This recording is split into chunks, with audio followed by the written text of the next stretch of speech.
Greatness at track number 9. Stay on the right track and let your light shine. Step by step, reach for what's true. Track number 9, your greatness is waiting for you.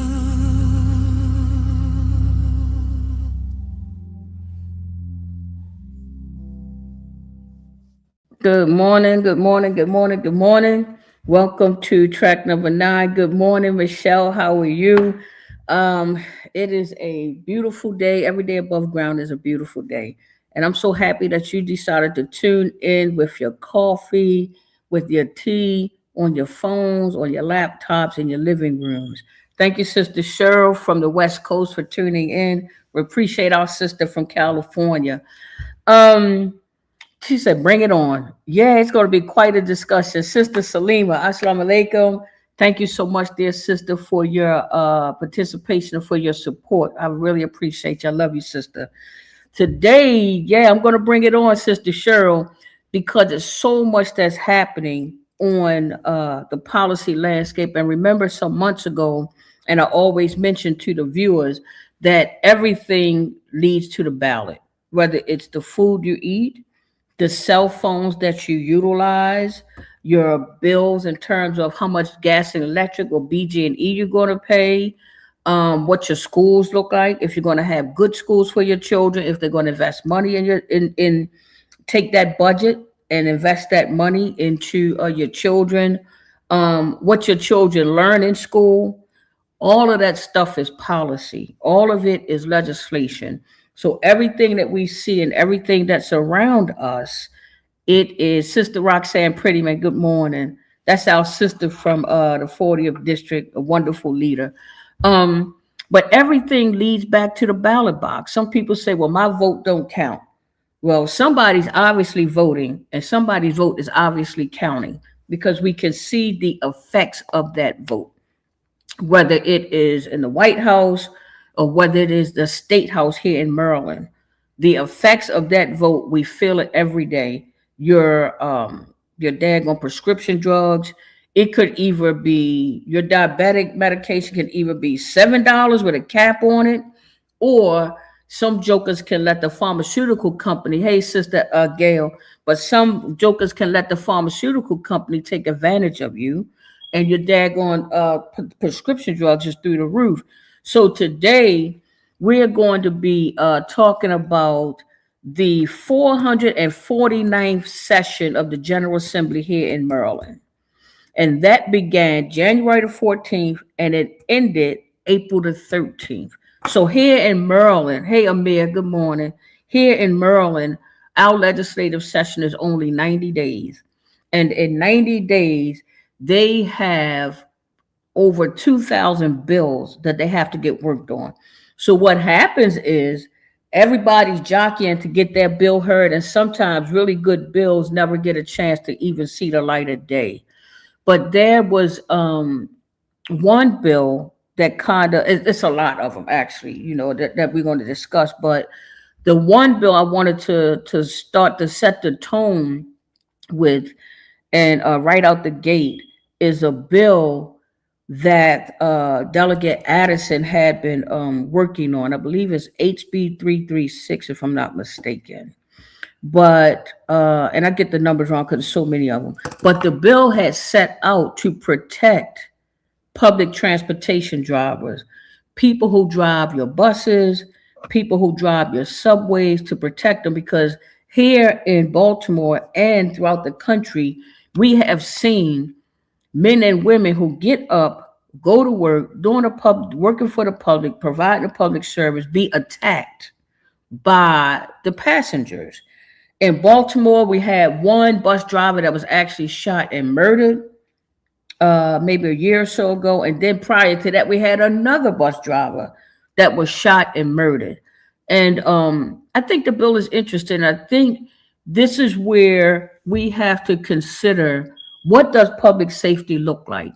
We don't want mass incarceration because we know that there is a system that had been in place to to incarcerate groups and groups and groups of people. So we don't want mass incarceration, but we also want safe communities. And I also think that that's what's driving a conversation with our juveniles, is because we don't want to see a 10-year-old child in prison for 40 or 50 years. But we also don't want that 10-year-old child to get a hold of a gun and to shoot and kill his neighbor or his classmate. So when it comes to public safety, we really have to look at it, walk a fine line, and really see what is best for the public and what is going to make our communities safe, because we want safe communities. I do not want to have my niece or my nephew, whom I adore. I love my babies like they're my children. But wouldn't want them to be at a gas station trying to just fill up their car so that they can go to work, pay their taxes, pay their mortgage, and take care of their families, to be have somebody to come up and try to rob them for $5 and end up killing them. Um, but I also don't want a child who is in the streets because he don't have any parents at home trying to take care of himself, and he carries a gun because he feel like everybody else have a gun, so I need a gun to protect myself, because that's what's going on when it comes to handguns. Many of the people who are walking around with firearms actually have them because they feel like they want to be safe and they want to feel protected. So if they have a gun, I gotta have a gun too. And then we grab that child and give him 30 years, and he's never been in any trouble. Hey, good morning, Jerome. My man Jerome from the Eastern Shore. Good morning. But the kid never been in any trouble.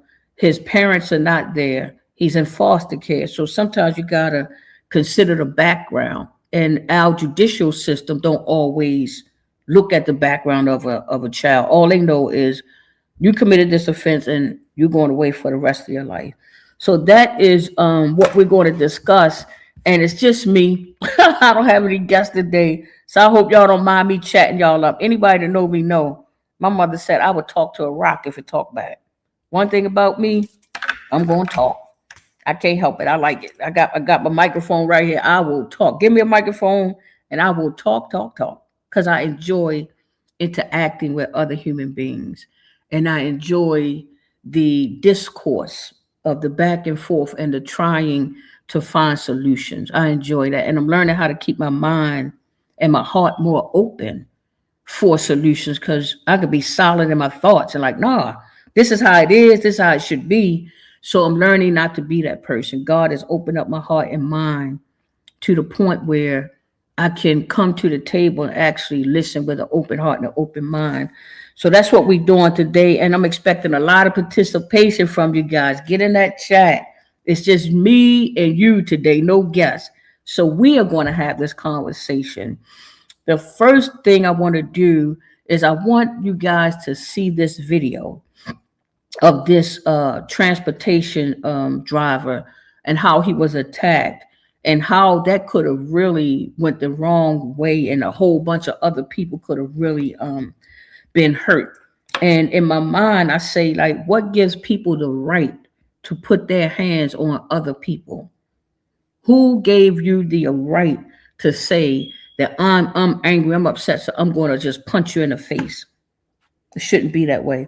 But I want us to watch this tape. I'm gonna ask the producers to cue this video up. Thank you.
Wow. Okay. So now that we see this video, I'm really interested to know from you guys because Delegate Addison, thank you, Sister Monica Watkins. Say we love to interact. Okay, yeah, let's interact. Let's have this conversation. Drop your comments in the chat. And thank you, Michelle. She says that I have been blessed. She's been blessed to meet me. But that's cool because everybody don't feel that way. Some people are like, Monica Cooper. Anyway, yes, Sister Salima, that bus was still in motion. And think about it, if you have your children that you are taking to school and you have your mother that's on the bus trying to get to work, think about all of the people who could have been harmed on that bus. Delegate Addison, who we had on the show, representative delegate from the 45th district over East Baltimore, this was her bill here in Maryland. She has a bill that she just put out. She came and spoke about it, but I got so much in my head, I can't even remember the bill. I am a busy lady. But the bill, I can give you what the bill would do. What the bill would do is it would say that anybody that commits a crime or have some type of infraction, on the Maryland Transportation Administration, MTA buses or the light rail or the subway, they would be barred from riding the public transportation for, hey, cuzzo, my cousin Uncita's here. But they would be barred from riding public transportation for a period of time. I don't know, like in my mind, I'm thinking they should never be able to ride public transportation. Anytime that you're willing to just go off on people in that way and risk your life and risk their lives, then you don't deserve to ride public transportation. But I believe her bill just says that you can ride public transportation for a period of time. And I don't know, man. And I wouldn't know how to address a situation like that. One, once the person is arrested, of course they do psychological evaluations on people when they do certain things.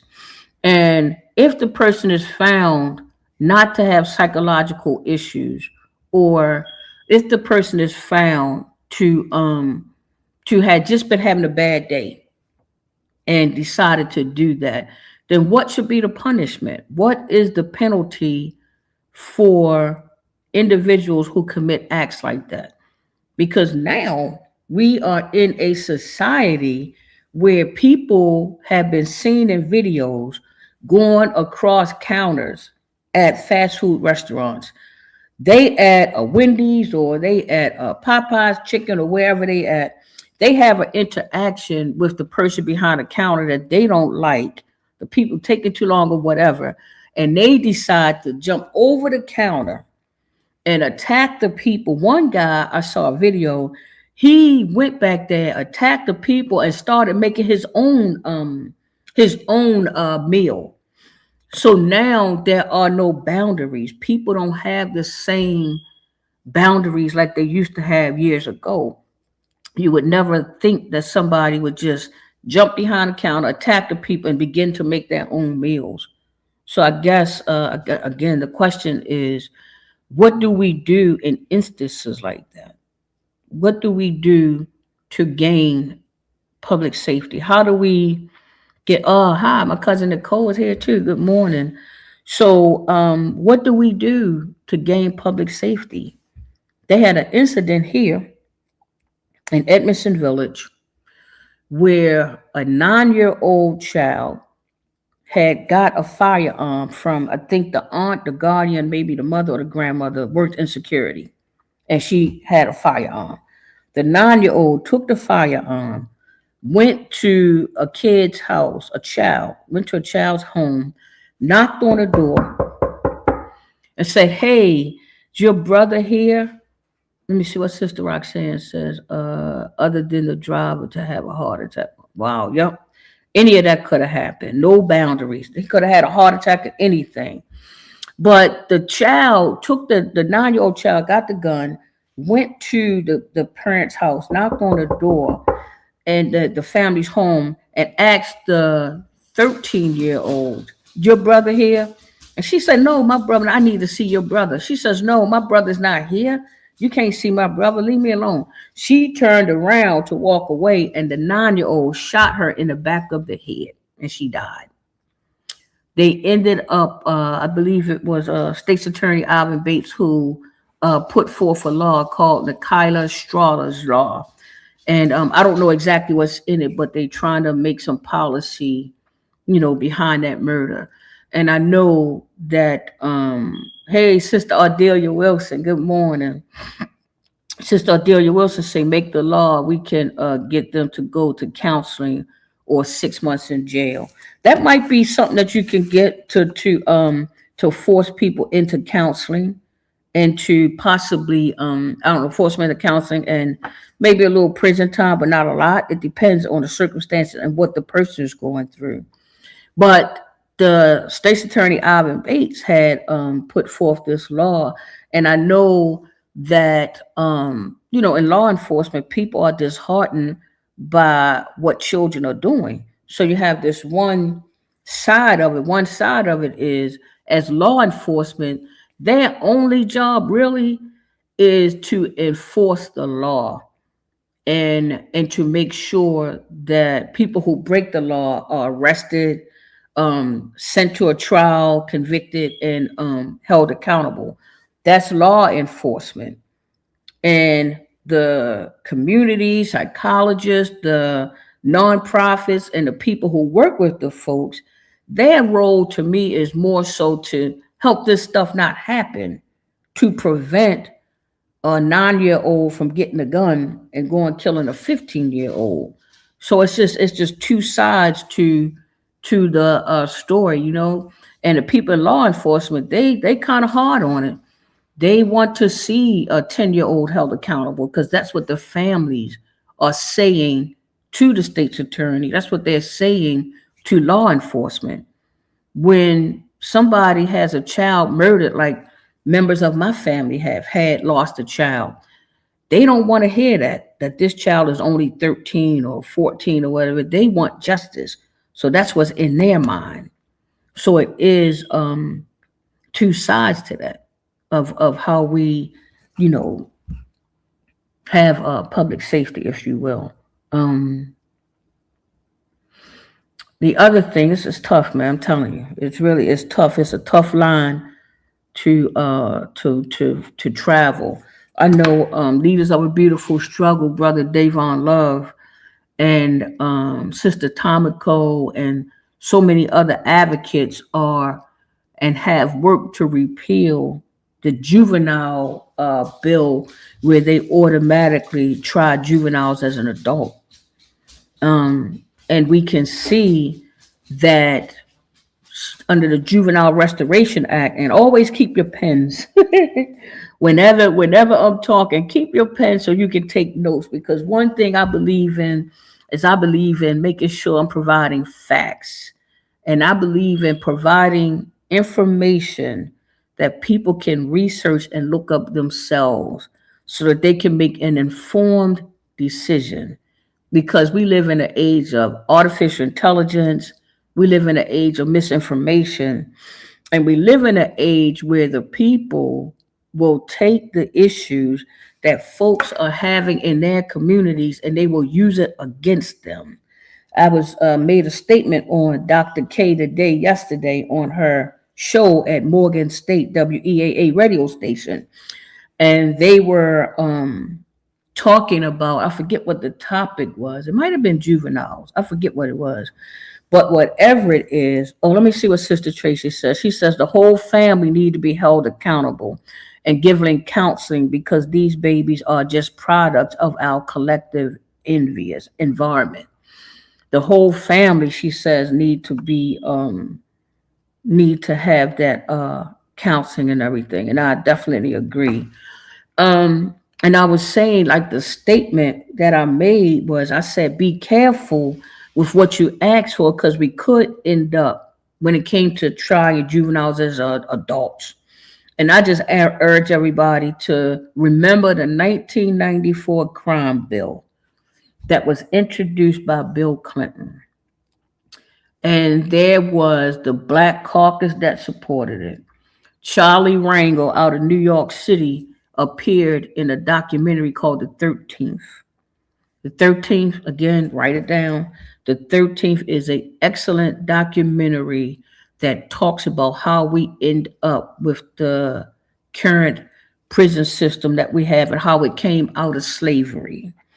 And the lady Ava DuVernay, I believe that's her documentary, and people like Michelle Alexander's in it, and Charlie Rangel was in it, and he talked about how the 1994 crime bill made a distinction between crack cocaine and powder cocaine. Powder cocaine was seen more so as, a white person's drug, rich person's drug that mainly Caucasian people use. And crack cocaine was seen as a poor man's drug, something that black people in the ghettos used. And they would give a person for one piece of crack cocaine, you might get 25, 30, 40 years.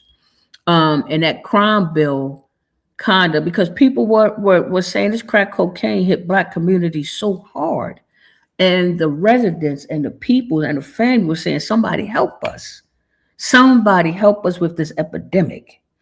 And the 1994 crime bill came out of the pleas of the black community. The black community was begging and pleading for some help with this drug that had taken over their communities. So again, good morning, Sister Crystal Parker, running for the 40th district. Good morning. But the crack cocaine epidemic is how that came in, and what we ended up with was what they call mass incarceration.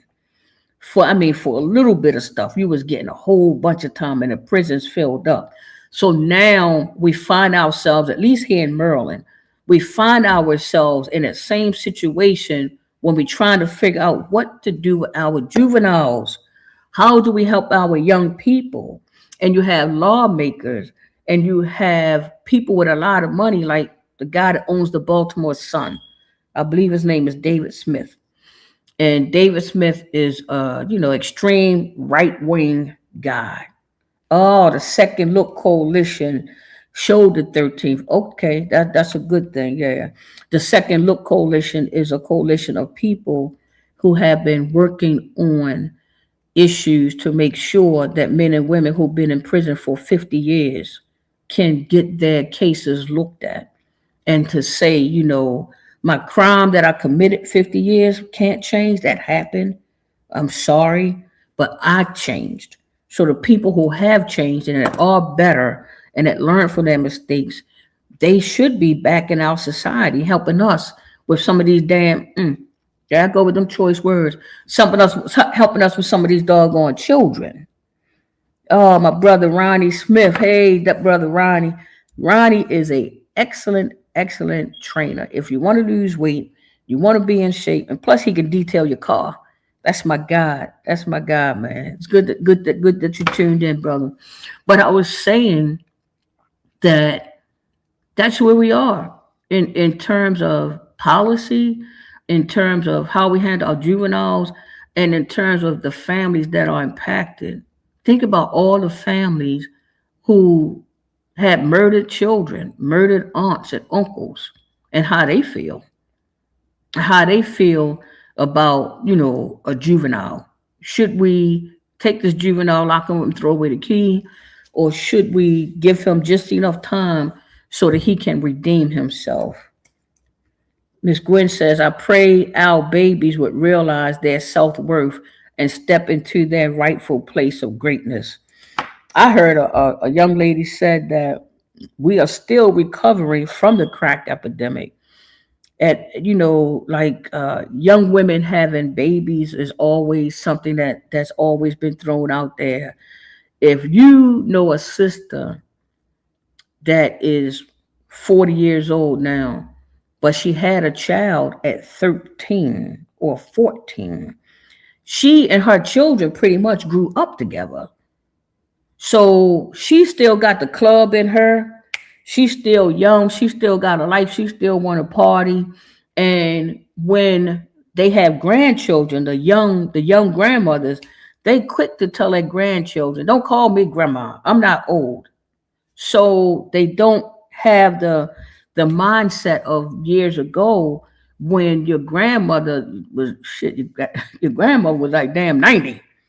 You know what I'm saying? So when you have younger grandmothers, younger parents, and if you're not passing the information on about small things like taking your child out in weather and you don't have their face covered up, the child will get colic and they get a lot of gas in them. So that was something that my grandmother would always tell anybody, make sure you cover that baby up. But younger parents, nobody might not have told them that. And they wondering why the baby is constantly crying and crying. The baby is actually full of gas and it's painful. So just a small thing like that is just an example of generations not getting the information. Sometimes you go out there right now, you might say, you know who Martin Luther King is, or do you know when did slavery end? Any of those types of things. And most likely them children can't tell you. But if you ask them who was Russell Simmons or who was Def Jam or who was DMX, they'll be able to tell you about the rap music. They'll be able to tell you about the latest Gucci clothes. They'll be able to share those things. And that's just like, that's the information that they are getting. They're not getting information that can be helpful to them as they grow in a community. They don't even I don't think that a lot of the children feel a part of the community. When we see them, we don't talk to them. I had some kids outside my house and they keep on showing off. I lift up that window and they said, "Oh Lord, there go that lady. She in the window." I thought that was so damn funny. And my little dogs up there in the windows and looking. Sister Tracy say fact here and it's sad. But my dogs was just looking and everything. But they need to know that good morning, cousin LaFay Allen. But they need to know that we see you. But not only do you see you, but we're going to engage you. So one day I went out there, they was trying to run. It was a little fat one. Oh, that little baby was so chunky. And he was trying to run. I say, stop running. I said, stop running. Come here. And he came. And once he came, all his other little friends came. I said, what y'all doing, man? Y'all keep going in this house. I said, it's dangerous. One of the babies said, yeah, because there's rocks that keep be falling down on us and the floor shake. I said, yeah, one of y'all going to end up in a daggone basement and you're going to hurt yourself. It's dangerous. I said, who kicked that door in? And he pointed to the little one. It was the littlest one. I know that baby had to be about 8. He the damn ringleader, the 8-year-old. So, but you said, I see a comment by Brother Clarence. The comments are coming too fast. I want to mention these comments. Brother Clarence said 50 years is a lot of time to serve to get a chance to redeem yourself. The Maryland justice system needs to be totally overhauled. I agree. 50 years is a lot of time. And I know some brothers that came out after 50 years. But yeah, the little guy, man, I said, who kicked the door in? He said it was him. And I say, the little one? He said, yeah. Sister Tracy said, I'm that neighbor too, even if I'm driving and see someone doing something ridiculous. Yeah, we got to say something. But the little boy pointed to the little one. I say, man, why are you kicking that door? And he was just shaking his head. And I say, look, man, y'all go ahead down the street. And I just grabbed the little boy by his head. I said, go on down the street. And when he was walking down the street, he was like, oh, she nice.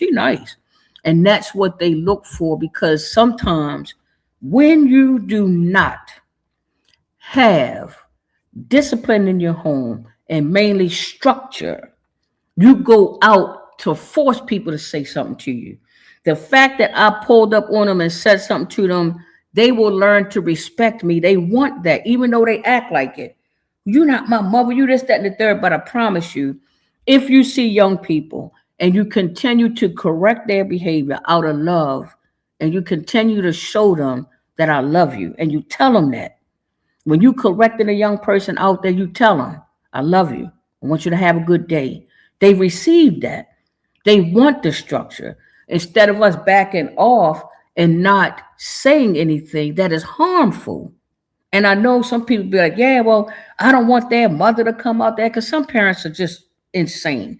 If you try to correct their children, they might come and curse you out and do all sorts of things, and they need to be held accountable.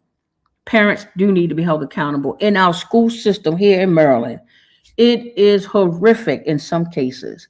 They had a student at Douglas High School that punched a woman, a teacher who was battling cancer. She was away from the class for a while because she's trying to get herself still returned to school. And this child hit this teacher in the face so hard that it broke her eye socket. The child hit the teacher so hard that it broke her eye socket. So it's challenging. I get it. To correct these children.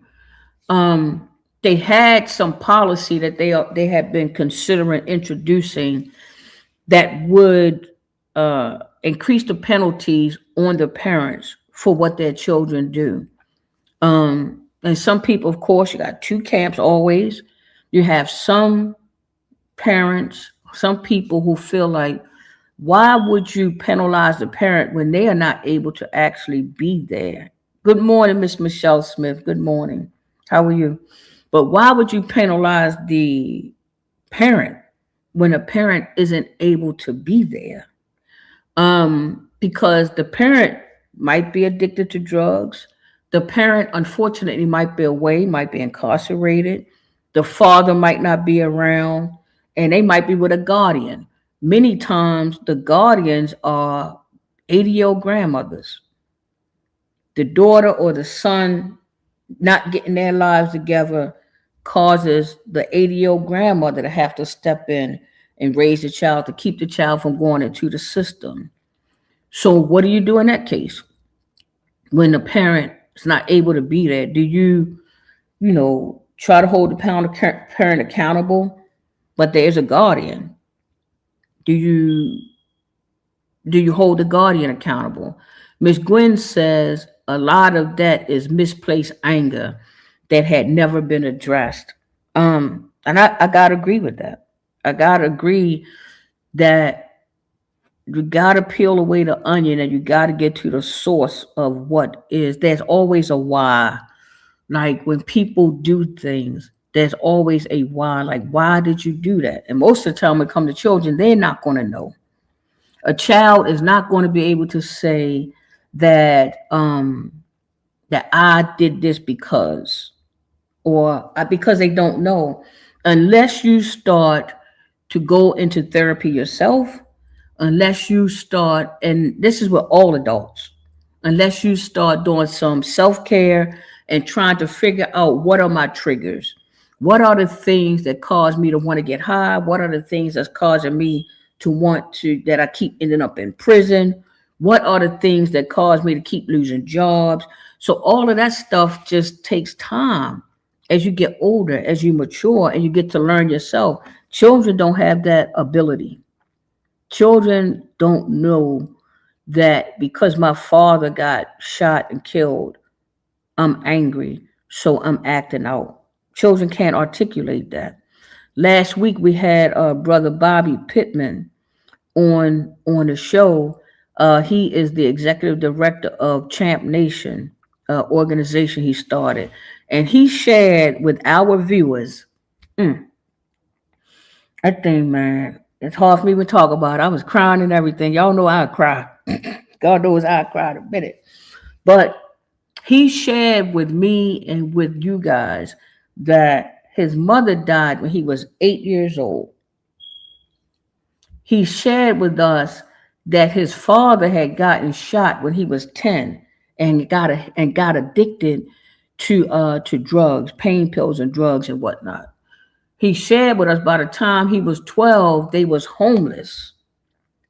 And he came from a 2-parent household. And life just happened. Things happen.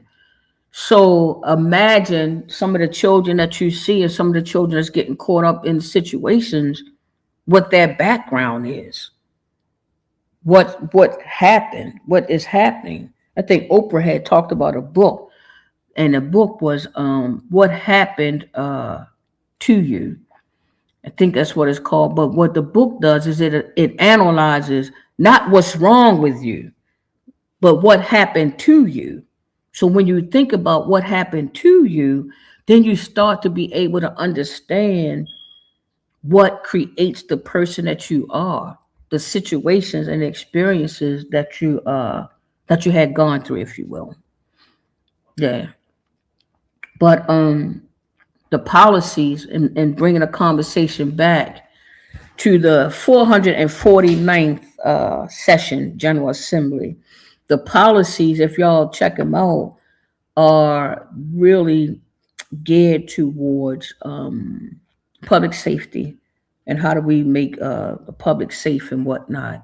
And I want to turn your attention to another piece of legislation that I'm proud of, and I had a hand in it, if you will. It was Senate Bill 187. And I'm embarrassed to say it, but it's called the Monica Coopers Act. It's a bill. I don't know why I'm always shy when I mention that, but it's a bill that finally, have some teeth in it and finally pass and finally can get a woman's pre-release center. Sister Sarah said men are forcing grandparents to take over their roles. Children need both parents. Children in our community face too much trauma. That is, I don't know, what's the role of the man? Because it's always left on a woman. But I'm gonna get to that, Sister Sarah. I appreciate that to help move this conversation forward. But the Monica Coopers Act is a bill that I started working on thank you, cousin. My cousin Nicole says congratulations, thank you. But it's a bill that I started working on in 2016. I had no idea what I was doing. I went to see then Delegate Barbara Robinson. She was Senator Barbara Robinson. And I had a meeting with her and I said, I want to do this and everything. And she was the first person to actually listen to me, Senator Barbara Robinson. And then I went to Annapolis and I talked to then Delegate Keith Hayes. He was the delegate for 44A in West Baltimore, and it was leading up to almost Baltimore County line. And the reason why I went to see him because Tony Holness, who used to be with the ACLU, and Sonia Kumar, who is still with the ACLU, thought that maybe I should approach him in a pocket, which is appropriations. Appropriations, Delegate Hayes was the head of appropriations. So what he had the ability to do is to say, hey, if you guys don't build this pre-release center for women, I'm going to withhold your money from your budget because that's important. And when you think about strategies in Annapolis and trying to pass bills, you think about the budget, the finance, and how you can force this change that you want. So that was my angle. I would go to the guy that had the money to threaten them. We're not going to give you this money unless you build it. That daggone thing took me 10 whole years. And in 2018, towards the end of 2018, I brought in Nicole Hansen, who was running Out for Justice at the time. And it proved to be one of the best decisions that I made because Nicole had the capacity and she had the support of her members at Out for Justice to really help push this bill. And we started getting the attention that we needed. We've been in all sorts of publications. I've had so many daggone interviews and been in so many newspapers, on the news, off the news, just everything that I could think of to try to, make this happen. We brought in Delta Sigma Theta. We brought in Sigma Gamma Rho, some of the Divine Nine folks to help us move this forward. We had some champions from Montgomery County, my girl Beth, Lynn, Fran, they with the Montgomery Democratic Club, man. And then the coalition started building and building and building. We had one lady come in to help us. She was work with colleges and universities for women. Oh, wow, Monica for mayor. I don't think Mayor Scott ready for that. No, sir. I don't want to go up against Brandon Scott. Oh man, Janae, you are here. Hi, Janae. Oh man, I'm so happy she's here, man. Janae works with one of the councilmen here, and she's a wonderful person. Have been around for years to make this stuff happen. And I'm glad, hey sister, if you have any policy you want to drop on us and put in the chat, I would be glad to mention it. Anyway, it took me a long time to get this to really pass and have some teeth. It passed in 2020. Governor Hogan vetoed the bill, and we had to come back and get the override. But persistence and having the right people on your team and having the support, and we had a lot of support. So many people I can't even name, but we will be celebrating the third Saturday in May. We are going to have a live show. We're going to have a live Track 9 show at the B&O Museum right here on Pratt Street. It's going to be nice. We're going to have really good food.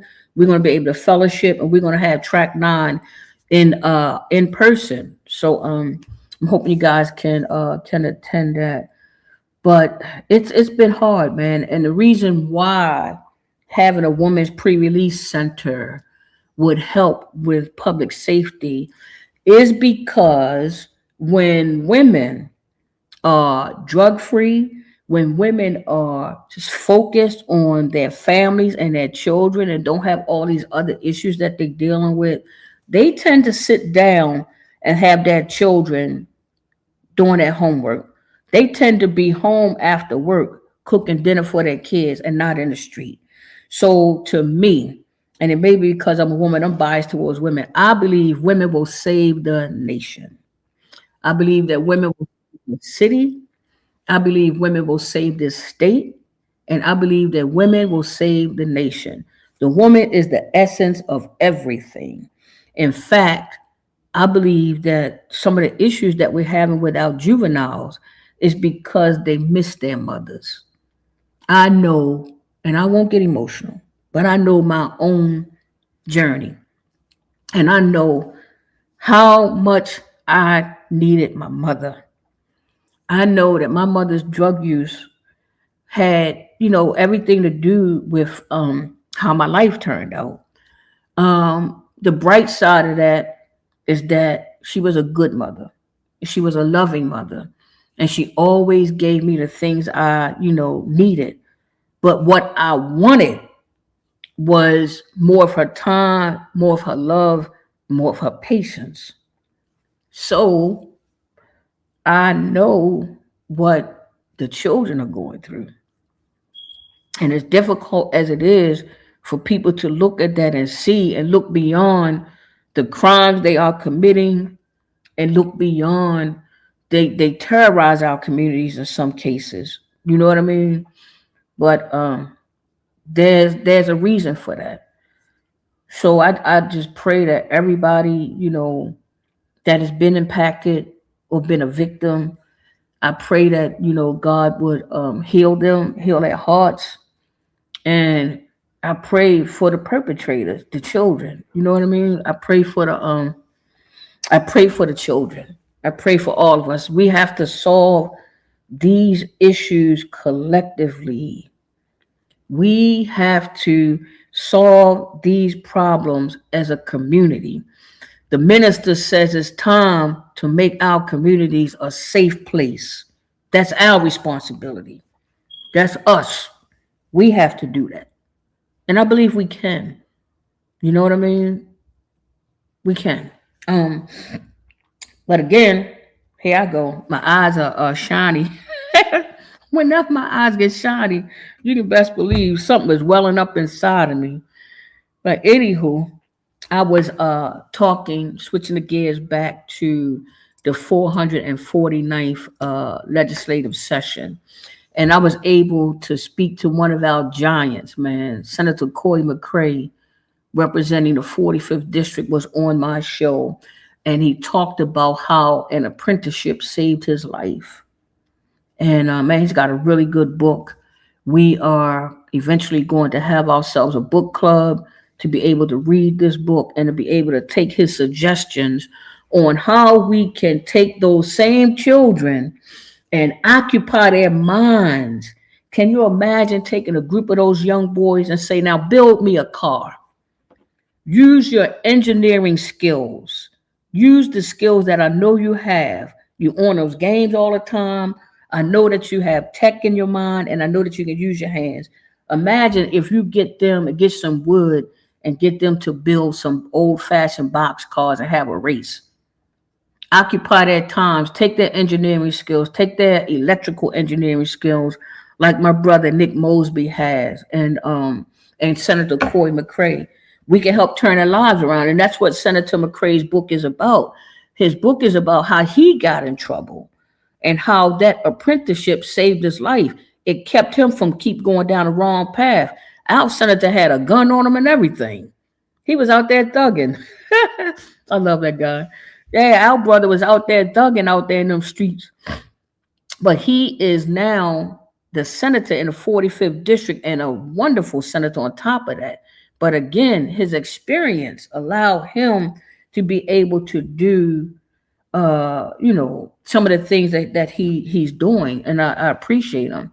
But one of the things he had spoke about was that juvenile bill that they were able to repeal that would charge juveniles automatically as adults. They successfully repealed it.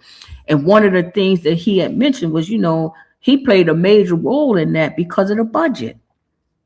He controls the money. So when people say hit them in the pocket, that's true. When you boycott Target and say, well, we are not spending any money there. Let me see what Sister Ardelia. Sister Ardelia says we need to come together and educate our children at an early age. They need guardianship. We was bad that Commission Harrison cut out the program to help children who took the wrong path. Okay, so I'm not familiar with that program, but it would be nice to have that program back in place. And I agree with Sister that you got to start early. You don't wait until they 13 or 14. You start when they're in elementary school, when they babies, and teach them from the cradle. Teach them about respect.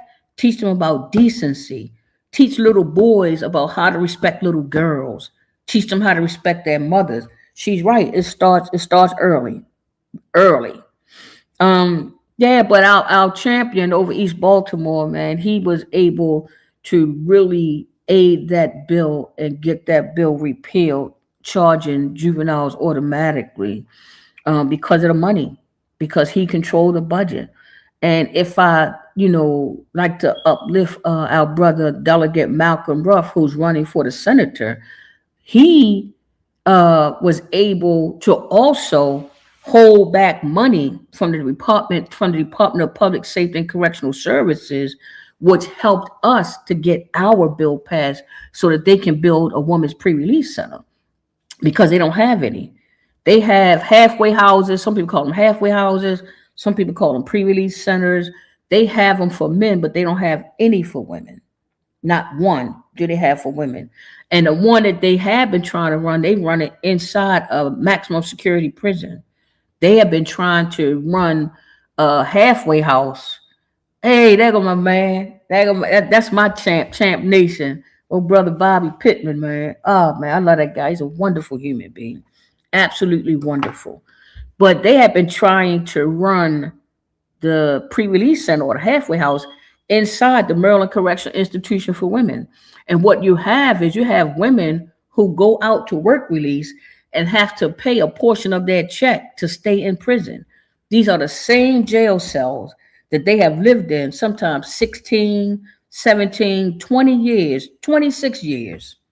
They have lived in this prison, and now they go out to work at Checkers or wherever, and they have to give the institution, the jail, the prison, they have to give them a portion of their paycheck to stay in the same prison that they've been in forever. And God was with us. We got that bill passed. So I'm just so happy and so proud of my home girls out of Montgomery County, Beth, Lynn, Fran, all the leadership at the Montgomery County Women's Club.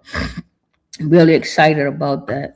But the brother was saying and expressing to me that that's major. So when you think about strategy and you think about, whether it's boycotting Target or whatever, it is about the money. It's always about the money. And when you hit them in their pockets, they feel it. Think about the Montgomery County boycott when they stopped riding buses. Then the civil rights movement started moving ahead, and the black folks stuck together. They made sure that whoever needed, they walked together to get to work. They made sure that everybody had their lunch and everything. And that is when you can make change. Change don't happen with one person, two people. It has to be a group. It has to be a collective body. And everybody got to be on the same page. And if everybody's not on the same page, it's not going to work. You know what I mean? It's almost like voting against your own interests. You have some people who will vote for a candidate that they know is horrible, that they know has never done anything and has a track record of being a corrupt crook. And they will still vote for that person. And I'll lay something on you that Lyndon Baines Johnson once said. Lyndon Baines Johnson once said that you can, and he was talking about mainly the Southern voters back in the day. He says that as long as you can give them somebody to look down on and make them feel superior, you can take all of their money. You can take all of their money and they will gladly turn their pockets inside out. You can pickpocket them too. And that is so unfortunate that there are some people who, as long as you can make them feel superior to another human being, they don't care what you do, how you do it, how corrupt you are. And that's sad. Hey, Kylie Thomas. Kylie was always one that's been there, man. We got so many pictures of Sister Kylie in Annapolis. I got so many damn signs and T-shirts. You know how they said, been there, done that, got the T-shirt. I got a lot of T-shirts. And when y'all show up on the third Saturday in May, I'm going to make sure y'all have a T-shirt and y'all better wear it too. I might give you $100 if you surprise me and wear it. But it all starts at the ballot. And having this conversation about some policy, I don't know, maybe soon we'll have those actual persons who pushed the policies. We've had Delegate Addison on the show. We've had Senator McCray on the show. We've had Delegate Stinnett on the show. I believe Delegate Kaylin Young was here. And outdoors are open. This is a bipartisan show. We don't care what party you represent. People just want to know, what are you actually doing for us? Is it effective, and how can we help? Because when we elect our leaders, we have to make sure they're doing what they say they do. We don't do a follow-up. They will send you all the cards in the mail, and they will tell you, I'm going to do this, I'm going to do that, I'm going to do this, I'm going to do that. And when they get office, it's not done.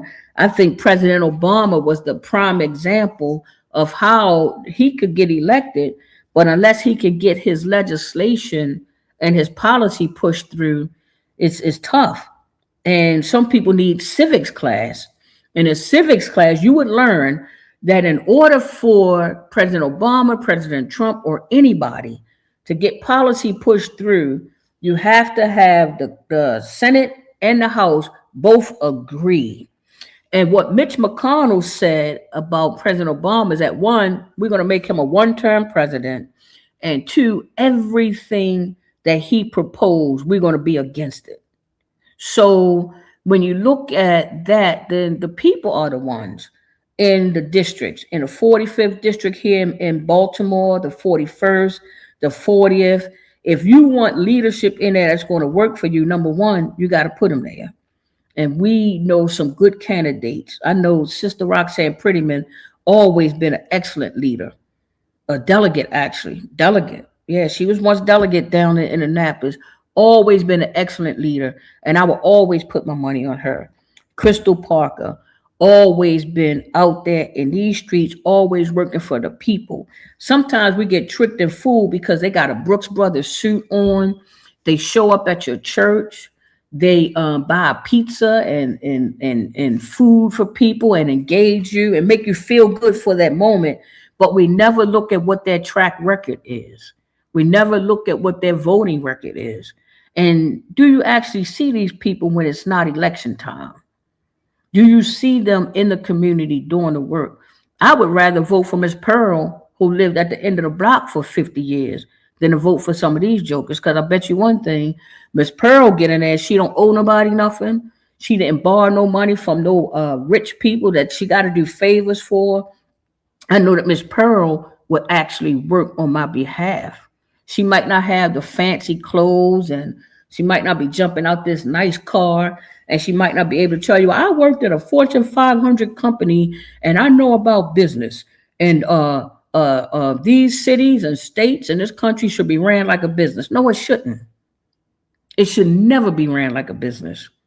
Capitalism is horrible. And running a city, a municipality, or a state like a business is a mistake. It is a big mistake. So if somebody ever tell you that, don't vote for their butt, period. But anywho, I could go on a tangent about, politicians. Many of them I don't like. So if you see me fancy a politician, you best believe they have been vetted and they are tried and true. I don't play with them. I don't care about taking pictures with you. I don't care about, coming to none of your events and all. I don't care about that stuff. I care about our people. I care about people like my man, Robert Winslow up at Emerson Village. That's my God, man. All of these folks on here, I care about y'all. I love y'all. I love y'all, and I will always work for y'all, always, until God call me home. And everybody that I know is the same way. So if I'm walking with them, yeah, that's what we do. That's what Crystal Parker do. That's what Roxanne do. That's what Kylie Thomas do. That's what Sarah Matthews do. That's what we do. Miss Ardelia Wilson, everybody that's here. And I love y'all for that. And I know God love you for that. But the last thing I want to mention, I'm talking a whole hour. I told y'all I can talk, man. Don't invite me nowhere and give me a microphone. Y'all gonna have to say, all right, Sister Cooper, you got to sit down. I love to talk. But anyway, our delegate, Sean Stinnett, had mentioned a bill that he had put in, and I want to go ahead and share that with you guys. He wanted me to share that. He sent that to me, so I'm gonna find that right now, and I will share that with you. Let me see, where is it? It's in here somewhere. Here we go. Okay, this bill is HB 0740.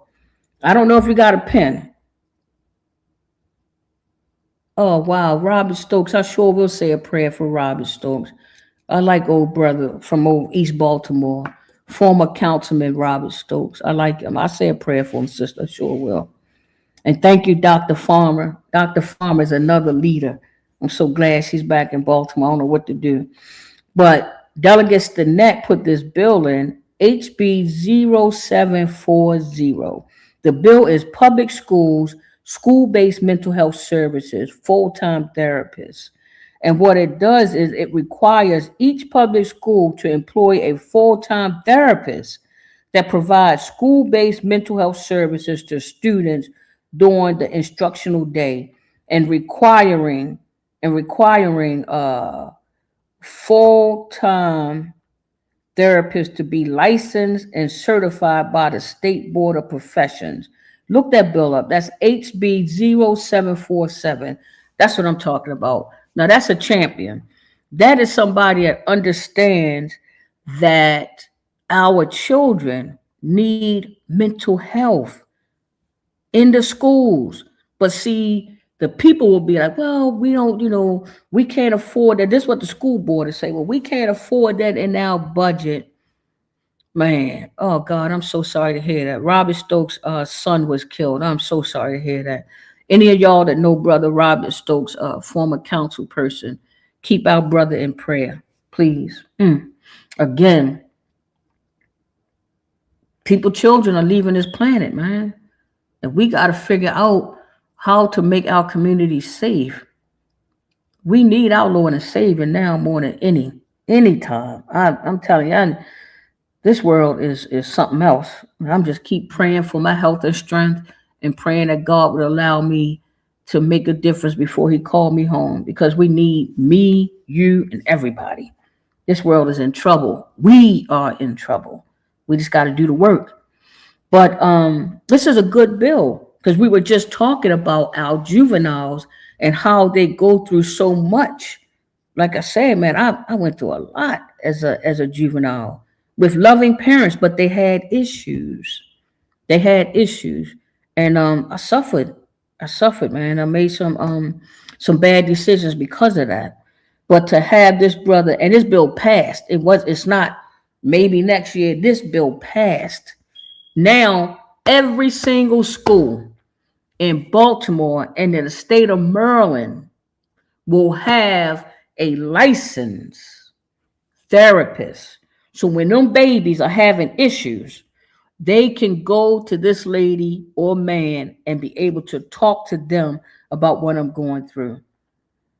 And that makes a difference. Sister Crystal said the mental health bill is great. We have had third-party certified therapists in the school for years. However, part of the problem is that parents have to give consent. Okay. Oh, you at a youth conference. Okay. Amen. Sister Colley's at a youth conference, and Sister Crystal had just shared that the system have always had third-party therapists. You know what I mean? That sometimes that sounds like anybody could come in. I can go in and say, yeah, I'm a therapist. Where the baby at? What's going on? How you feel? Instead of having a licensed, certified clinician that actually know what they are doing. So I think that is a blessing. And Sister Crystal said part of it is they need parents' consent. And I guess because many of the children are underage and they just can't walk in there and say, I need help. That is, man, that is interesting. So now that's the next phase of it. Because when you move a piece of policy, then you might have to add to the policy. Then you might have to add something else to the policy. And that is interesting. How do we get the parents to consent? Especially like I just said, the kid might have seen a parent in 3 years. The child might be staying with an aunt or a cousin or a sister. Sister Crystal says, so we have to find a way around this obstacle of parental consent. The therapists were certified. Okay, I agree, but I appreciate Delegate Sean Stinnett for actually passing that bill, and I'm gonna make sure I continue to follow up on that. And we'll figure out a way that we can get the parents to consent so the children can get the help they need. It's a lot going on with our 8-year-olds, 9, 10-year-old babies, and to be able to have them to get that mental health attention is kind of huge. But looks like we are just about at time. So let me text this brother. He probably wondering where his ride at. At this time, I actually have a computer class that go on. Brother Marion Dixon Bay is our professor at our computer literacy lab. We have it every Saturday, 9 to 1, and we have it on Saturdays for people who work, people who have some skills but want to enhance their skills. So we make it for adults who have busy lives, people that's returning from incarceration, that's come home and they got, a busy schedule. So Saturdays is a day that you can't find a free computer class. They're usually during the week. So we decided to do it on Saturdays. If you're interested, send us a note at info at Maryland Justice Project. .org, info at marylandjusticeproject.org.